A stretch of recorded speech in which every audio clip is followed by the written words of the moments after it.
Welcome everyone to the Dungeon Inn. I'm the Innkeeper, and this week, let's talk about characters. Characters are the core of Dungeons & Dragons, and I don't think I need to make an argument for that. They are the protagonists, the heroes around which our story develops. Whether they are the only ones capable of stopping the great evil threat, or they just happen to find themselves in the middle of a conflict much greater than themselves, they are the player's insight into the world, and for the purposes of the story, they are the most important characters in the narrative. This makes character creation not only one of the most fun, but also the most important parts of any role-playing game. Having a character that you can connect and engage with is paramount to your enjoyment at the table, and sometimes it can be really hard to find a character that you connect with on that deeper level. Oftentimes as players we get bored of characters, and you end up jumping between multiple trying to find that one that you really connect with. In my experience, a lot of the techniques used to craft characters for screen and books can also be used to create role-playing characters. More specifically for today, we're going to be looking at identifying your character's wants and their needs. The wants versus needs model is a literary device used to analyze a character's growth across the course of the story, or their character arc. A channel called Think Story did a pretty decent video on this as it pertains to movies and screenwriting, but in this video I want to take a look at the same model and see how it can be applied to characters in role-playing games. Your character's want is your external drive, or in D&D terms, their goal. The paladin wants to seek revenge on the man who killed his family. The wizard wants to be recognized for her talents across all the land, and the rogue just wants to get rich. Your character's want is their reason for adventuring, or why they left behind their old life in order to pursue this one of slaying dragons and seducing bar wenches. But having a goal is only the most basic step in creating a character. If you want to take that extra step further, you need to ask what your character's need is. While your character's want is always external, your character's need is internal. It is what they are emotionally lacking as a person that is preventing them from being the best form of themselves they can be. Or lacking that, at least what is preventing them from becoming a more rounded person, and it is often tied to their key flaw. The need is also usually unknown to the character, or at least if it is known, it is a truth that they refuse to accept. That is why the need can also be phrased as the lie that your character tells themselves. It is only by recognizing your character's inner need and how it relates to their external wants that your character is able to overcome their shortcomings and failings and become a more rounded, better form of themselves, i.e. they experience character development. That acceptance of their inner truth marks the end of your character's arc and shows how they have fundamentally changed since the beginning of the story. Now this idea is pretty meta and conceptual, so before we jump into creating D&D characters with it, I'm going to use it to analyze a couple of characters from popular media so you get a better understanding of what I mean. And let's start by taking a look at possibly the best depiction of a D&D party ever put to screen, the Guardians of the Galaxy, or more specifically, the character of Rocket Raccoon. At the start of Guardians 1, Rocket is an egotistical, petty, self-destructive ball of raging insecurities and trauma. He is haunted by his past and lashes out constantly at those around him, believing that in the end, everyone will turn on him and he will be left alone. His want, as simple as it is to get rich because money equals power, and he feels powerless in a world where he can trust no one and everyone is out to get him. But by Guardians 2, we have seen his want give way to his inner need, to learn to trust and rely on others, and to admit that himself that he isn't the unlovable arsehole that he tries so desperately to convince himself and everyone around him that he is. Without spoiling anything, his arc comes full circle in Avengers Infinity War and Avengers Endgame. The Rocket we see in those movies may be just as wisecracking and sharp as before, but there is an undeniable change to his character. Throughout Guardians 2, he learns to accept the love of others and even to finally love himself. And so by the Avengers films, you can see how deeply he cares about his friends and how vulnerable their loss has made him. Each of these characters has an external want that is undercut by their internal need, and by the end of their character arc, that need has come to the forefront and they have learned to accept it and become a more wholesome and rounded person. So this is all well and good as a literary and screenwriting technique, but how does this apply to Dungeons & Dragons, a game which, while being a storytelling game, and fight me on this Coville, it is, the ending is unwritten, and the campaign story is at the mercy of the players. How can you map a character's arc when you don't even know what the endpoint is? Likewise, your character's arc can't drive the story like it can in other media. At a D&D table, everyone's got their own characters and their own story going on, so you can't just be the center of attention. But that doesn't mean that the wants versus needs structure is useless, because what it gives your character is nuance and depth. The ideals, bonds, and flaws of the traditional D&D character sheet are great for creating quick characters and creating even simple NPCs, but For me, if I don't truly understand the inner dialogue of a character, what really makes them tick, and what they emotionally need and emotionally feel in every situation, I get bored of them. They don't feel to me like a real, living, breathing character, and that is what I really enjoy. To demonstrate how this framework can be used on a D&D character, I want to take a look at the very first character I ever made, a Fire Genasi cleric of light known as Kai Ignis. Kai was a slave raised in the Skullport beneath Waterdeep, and the only way he was able to cope with the tragedy of his situation and the abuses he suffered was to convince himself that he was destined for more. He became obsessed with his heritage, viewing his elemental bloodline as a gift that marked him as unique and special, more deserving and powerful than his fellow slaves. This is what attracted him to the Church of Kossuth, a god to whom power is granted to those who deserve it through hard work and determination. When he was chosen as a cleric for his god, it was the happiest day of his life because his beliefs were justified. His god saw him as worthy, and he was finally greater than everyone else. His purpose for adventuring was to become more powerful, to further prove himself. He hated the idea of failure more than death itself because failure meant weakness, and that is something he couldn't deal with.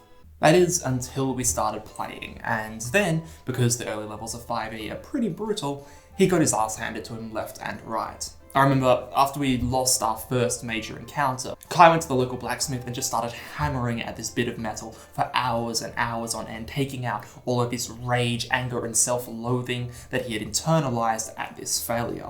Yeah, Kai Ignis was just as edgy as his name suggests. Kai's character flaws were numerous. He was power-hungry, selfish, rash, angry, and was kind of a pain in the ass for the rest of the party members to deal with sometimes. I only played Kai until the end of the Phandelver campaign, so about level 5, but the DM and I both had an idea of where Kai's character arc was eventually going to take him. You see, there were these artifacts that were created in the Great Flame of Kossuth, and Kai wanted them, because he believed by possessing them, it would further prove his worthiness to his god.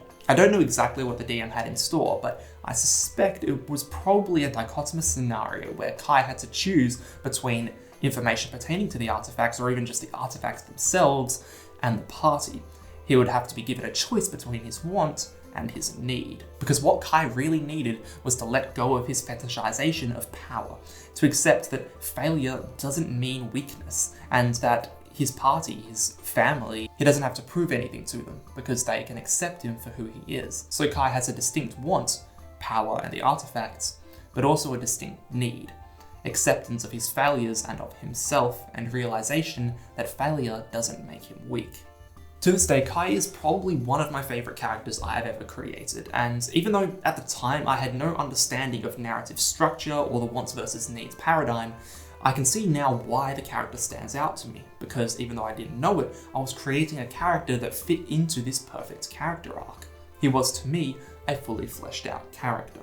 When creating a character, using the wants versus needs as a guideline is great for framing your character so that you can establish their ideals and personality afterwards, because of what will naturally flow from their internal flaws and their external wants. Alternatively, you can always just look at your already established or envisioned character's personality and ideals and think what flaws and what needs would naturally arise for that character. Every worldview has its problems. What part of your character's worldview is their fatal flaw? Now, of course, I'm sure some of you have noticed that a character created using the wants versus needs structure isn't going to fit into every campaign. In fact, it will only fit into certain types of campaigns. Campaigns where the DM is willing to put in a lot of effort to develop your character's arc alongside the arc of the main story. In a shorter campaign, or a one-shot campaign, or a campaign where you only play once a fortnight, once a month, then having a character arc laid out like this could actually be disappointing because you might not be able to see it to fruition. And I could already hear the objections to this style of character building, that by planning out your character's arc from the get-go, you are robbing the game of its unpredictability and creating a frustratingly linear experience of the game. If you wanted to just create a character with a defined arc, why not just write a book or a screenplay? Why play D&D? Firstly, just because you know where a character is going to end up in their story, it doesn't mean you know how they are going to get there. Just because you know that you're going to eventually fight Tiamat at the end of Rise of Tiamat, spoilers if you haven't played Rise of Tiamat, it doesn't mean that the campaign can't be a lot of fun.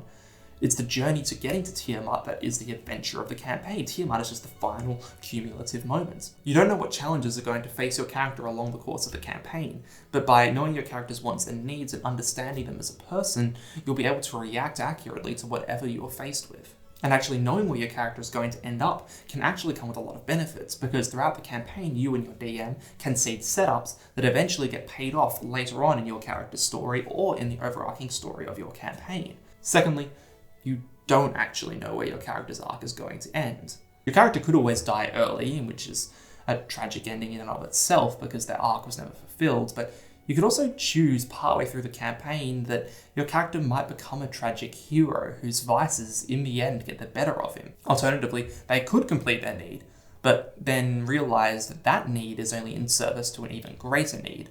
Like, people don't just become the best forms of themselves they can be. There is always something inside that you are lacking. So maybe this arc is only a small arc in a part of a greater arc. I mean, just look at the example of Rocket Raccoon again. By the end of Guardians 1, he had his small little character arc, but that arc is then taken a lot further in Guardians 2, where he has more of a focus in contrast to Quill's father Yondu. It all depends on the tone of the campaign and where you want to take your character, but the point is there's a lot you can do within the wants versus needs structure because you understand your character at a deeper level. The sorceress, who believes she is evil and cursed and wants nothing more to be rid of her powers, finally acknowledges that these powers are a part of her and that in fact she can use them for good and for the betterment of the world. The anger-prone barbarian who just wants to rage and fight things and has no concept of social customs finally realizes that their actions have consequences and that they are negatively impacting the party. Sometimes violence isn't always the answer. The disgraced military general who was betrayed and framed for treason needs to look past his revenge on his fellows and realize that it is not the individual, but the system is broken. And sometimes he needs to look past his own personal vendettas to make wide, sweeping, systematic changes. Or maybe not. It's up to you. In the end, you don't have to use the wants versus needs framework. I think it's fantastic for creating in-depth and nuanced characters, but for a lot of campaigns, all you need is the rogue whose parents abandoned him at a young age, he grew up on the streets, and now all he wants to do is get rich and stab, stab, stab. But if you're looking at taking your character creation to the next level, to explore the humanity of your characters and delve into universal themes like love, companionship, trust, and duty, consider thinking of your character more as a person rather than just a list of roleplay traits on a page. Thank you for watching this video. I'm the Innkeeper, and this is The Dungeon Inn. It's a channel run by myself and a couple of close friends, all about Dungeons & Dragons and role-playing games. And if you like this video and want to see more, feel free to check out the other Innkeepers that I've made. If you want to support us and our content, please consider subscribing, and if you really enjoyed this video, consider going over to our Patreon and supporting us up there. You can also follow us on all our social media, Facebook, Twitter, etc., so you get updates on whenever we next upload, and click the little bell icon. Until next time, I'm the Innkeeper, and thank you for visiting The Dungeon Inn.